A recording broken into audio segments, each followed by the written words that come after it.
Muito boa noite, queridos alunos aí do curso de Farmacobotânica. Mais uma vez estamos juntos aí na nossa quarta aulinha, né, de botânica dentro aí da farmacobotânica, né? Essa introdução é importante, é necessário.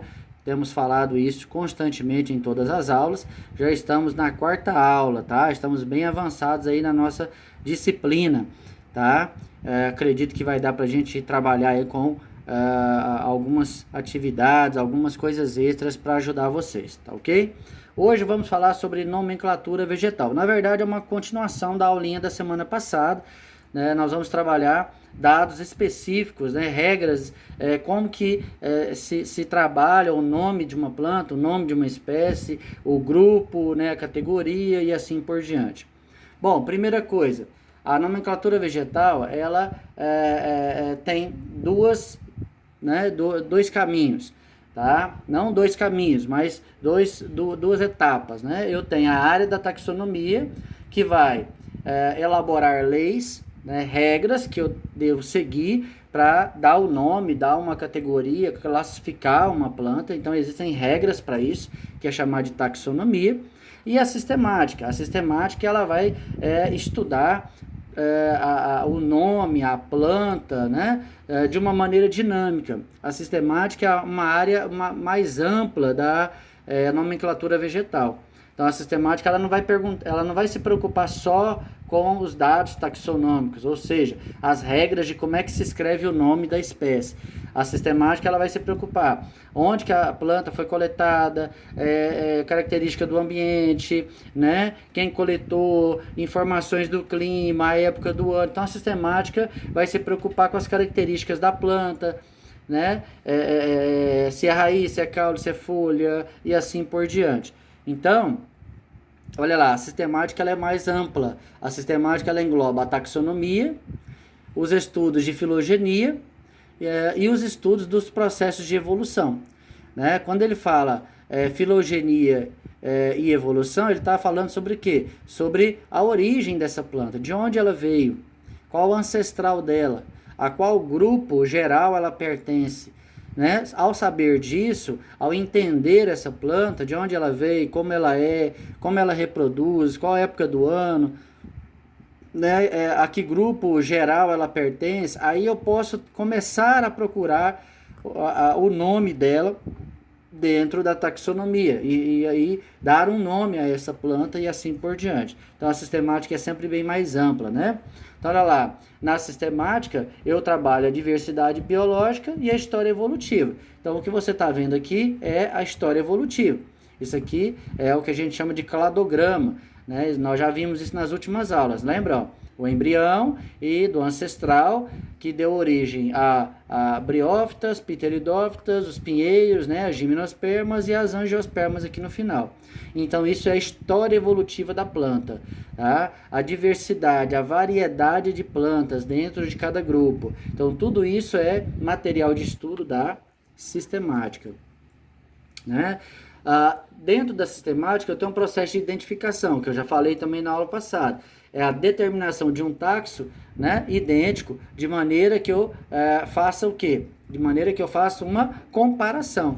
Então, na identificação, eu vou determinar um taxo como sendo idêntico ou semelhante a outro que já existe. Então, é um método comparativo. Identificar é você comparar com outro já existente ou semelhante, para que você possa, então, né, colocar dentro de um grupo, colocar dentro de uma categoria, e aí você vai partir para quê? Para nomenclatura, tá? Então, essas são etapas da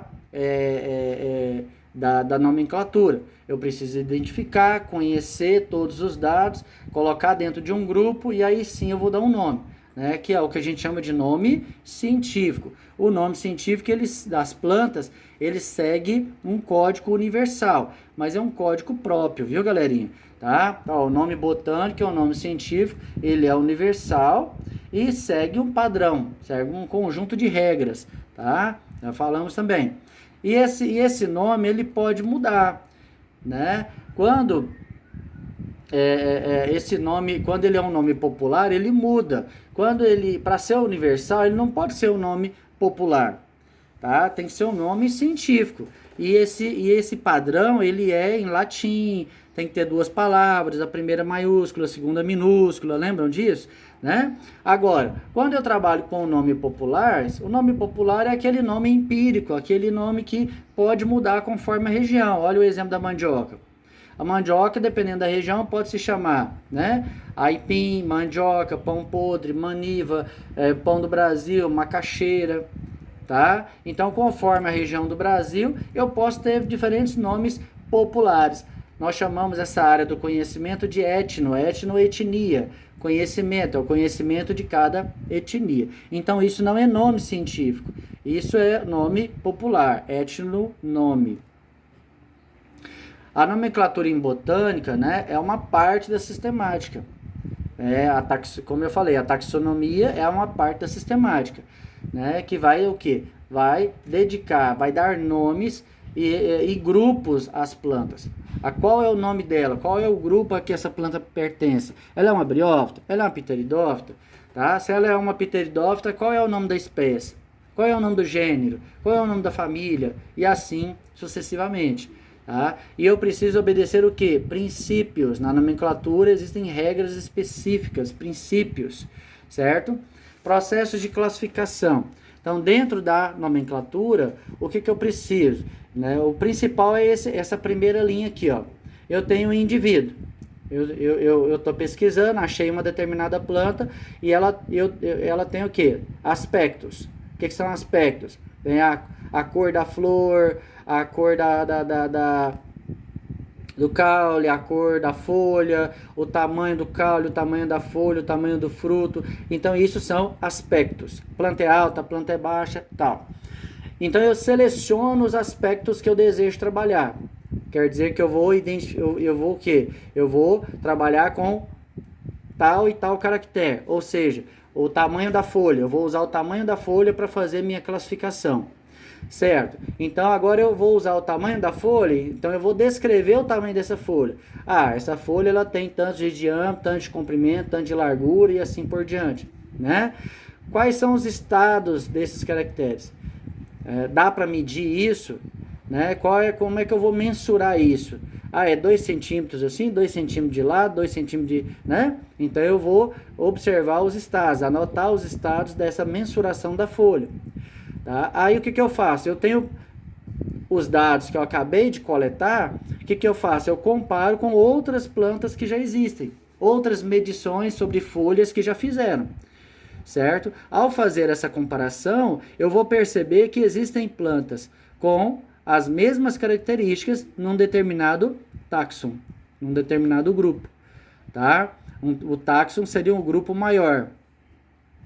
Ora, mas eu quero colocar essa planta, né, num grupo onde, dentro do taxon, num grupo onde os indivíduos são bem parecidos com aquela planta, com relação à folha.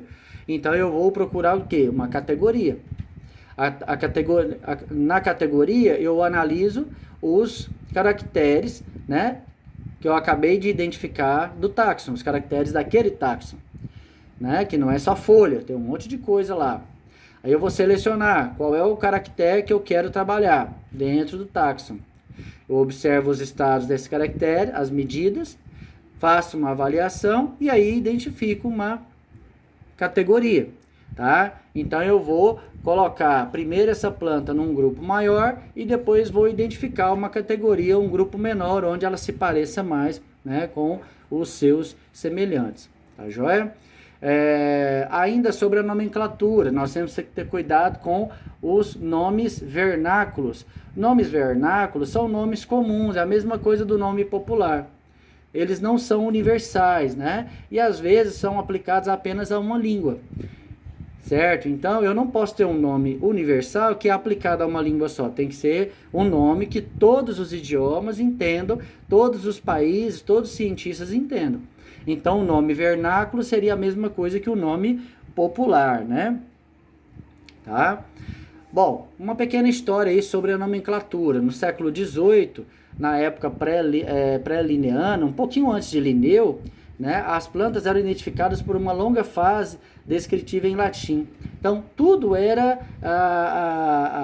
em latim, Então, a descrição da planta, onde o tamanho dela, todas as medidas, as características dessa planta, do local onde ela vivia, tudo era em latim, que era o sistema polinomial, que crescia à medida que se encontrava novas espécies. Então, tudo era em latim, e isso complicava, porque quando ia para outros idiomas, dava uma confusão lascada. Por isso que Linneu veio, né, depois para organizar. Falou, não precisa ser tudo em latim, é só o nome científico, só o nome das categorias. Isso sim é universal. Mas os outros dados, as outras características, pode ser cada um no seu idioma, não tem problema, né? Então, por volta aí meados de século XVIII, 1753, sai então fresquinha aí uma publicação chamada Species Plantarum de Linneu, né? Linneu, ele então começa a falar sobre nomenclatura binominal. Linneu descreve que esse sistema, todo mundo biológico, né? Ele nomeou quase todo mundo vivo, não só as plantas nessa época, tá? Então ele deu nome, animais, vegetais. Naquela época também só havia animais e vegetais, né, galera? Haja vista que não tinha microscópio, não tinha nada, né, um microscópio de qualidade, não tinha mal energia elétrica, então ninguém conhecia bactéria, ninguém conhecia protozoário, não havia essas informações. Então, Linneu não teve tanto trabalho assim. O mundo civilizado, o mundo estudado era bem pequeno, era só a Europa ali, tá? Então, poucas universidades, poucos cientistas haviam no resto do mundo. Quando se falava em ciência, se falava na Europa, né? Quem publicava, quem pesquisava, era ali alguns pesquisadores, algumas universidades, né? Onde os seus cientistas, os seus professores viajaram nas grandes colonizações pelas Américas, pelas Índias, né? E esses homens, eles tinham conhecimento, mas era um conhecimento ainda muito superficial. Mesmo assim, Linneu, tudo que havia naquela época, ele conseguiu dar nomes, né? Então, o nome científico padrão da época, e que vale até hoje, tem que ter 2 palavras do mínimo, tem que ser em latim. O primeiro é o gênero, o segundo representa a espécie, o epíteto específico. Isso aí eu já havia falado com vocês também.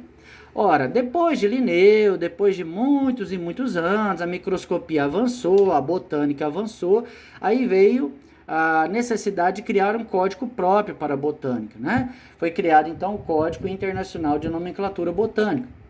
E esse código, ele obedecia também aos padrões de Linneu, mas com padrões específicos também.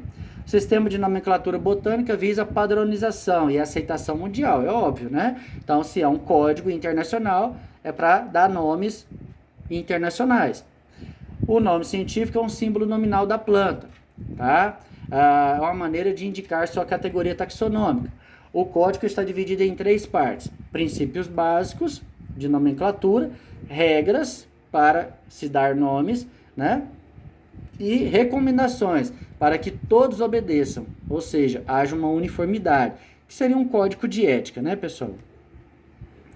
Então vamos lá. Quais são os princípios, né? Que aqui eu falei para vocês, princípios básicos do código. A nomenclatura é independente, a nomenclatura botânica é independente da zoológica e da bacteriológica. É um código separado.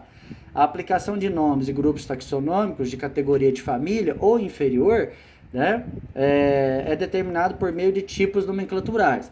Isso aqui, galera, existem regras específicas. Todo nome científico abaixo de família, ele começa a ter regras específicas, né? No final, termina com tais letras, termina com tais vogais, tais sílabas. Então, abaixo de família sempre vai ter regras específicas. Eu vou mostrar daqui um pouquinho para vocês. A nomenclatura de um taxon se fundamenta na prioridade de publicação. Tá? Daqui para baixo ele vai falar sobre o quê? Ele vai falar sobre quem publica primeiro é o dono do nome. Tá? Então, o autor que publicou primeiro é ele que, né, tem direito ao Ibope, né? Seria mais ou menos assim. Tá? O nome mais antigo é o que vale. Quando 2, né, dão o mesmo nome, então o mais antigo, tá, valendo, tá bom? Então esse é o princípio da prioridade. O mais antigo fica valendo, tá joia? Então esse é um dos princípios básicos aí do código. As regras são organizadas em artigos, né? Esses artigos são publicados no mundo todo e são periodicamente enviados para os seus para os responsáveis, né? Para que possa serem criados novos nomes, né? Identificados novas plantas e assim por diante. Tá bom? Muito bem. Eu vou dar uma pausa aqui, galerinha, tá? Uma pausa aqui, porque os nossos vídeos estão ficando longos e o YouTube não tá achando legal, tá? E aí eu vou dar uma pequena pausa para ver se dá tudo certo. Daqui um pouquinho eu volto com a segunda parte. Um abraço, tchau, tchau.